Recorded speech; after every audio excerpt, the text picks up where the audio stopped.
உண்மையில் பரஞ்சோதி தன்னுடைய நிலைமையை குறித்து அதிக கவலைப்படவில்லை. ஏதோ தவறுதலினால் தன்னை சிறையில் அடைத்துள்ளார்கள் என்றும், உண்மை தெரியும் போது தன்னை நிச்சயம் விடுதலை செய்து விடுவார்கள் என்றும் உறுதியாக நம்பினான். எனவே இன்றிரவு நிம்மதியாக தூங்குவதுதான் சரி.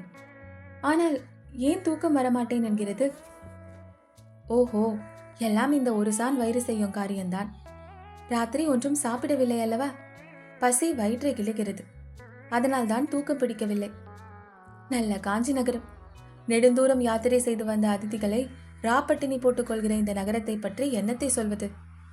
காஞ்சி நகரை அணுகிய பொழுது அந்த திகம்பர ஜைன முனிவர் எதிர்பட்டார் அல்லவா? அந்த ராப்பட்டினிக்காரனின் முகதரிசனத்தின் பலன்தான் இன்றிரவு தனக்கு அன்னம் அபாவமாய் போய்விட்டது போலும். மேற் சொன்னவாறு பரஞ்சோதி சிந்தனை செய்து கொண்டிருக்கையில் அந்த அறையில் உண்டான ஒரு மாறுதல் அவனுடைய கவனத்தை சட்டென்று கவர்ந்தது. சற்று முன் வரையில் இருள் சூழ்ந்திருந்த அந்த அறையில் இப்பொழுது கொஞ்சம் வெளிச்சம் காணப்பட்டது.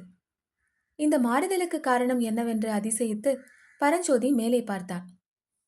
கூரையில் இருந்த சிறு துவாரத்தின் வழியாக சந்திர கிரணம் உள்ளே புகுந்து வந்ததுதான் என்று தெரிந்தது. இத்தனை நேரம் இல்லாமல் இப்போது திடீரென்று மேற்படி துவாரம் எப்படி ஏற்பட்டது என்று ஒரு கணம் பரஞ்சோதிக்கு வியப்பாக இருந்தது. இல்லை இல்லை, துவாரம் எப்போதுமே இருந்திருக்க வேண்டும். ஆனால் துவாரத்துக்கு நேராக இப்பொழுதுதான் சந்திரன் வந்திருக்கிறது என்று தனக்கு தானே சந்தேக நிவர்த்தியும் செய்து கொண்டான். ஆம், பூரண சந்திரனுடைய மோகன நிலவானது வெளி உலகத்தை எல்லாம் அப்பொழுது சொப்பன சௌந்தரிய லோகமாக செய்து கொண்டிருக்கிறது.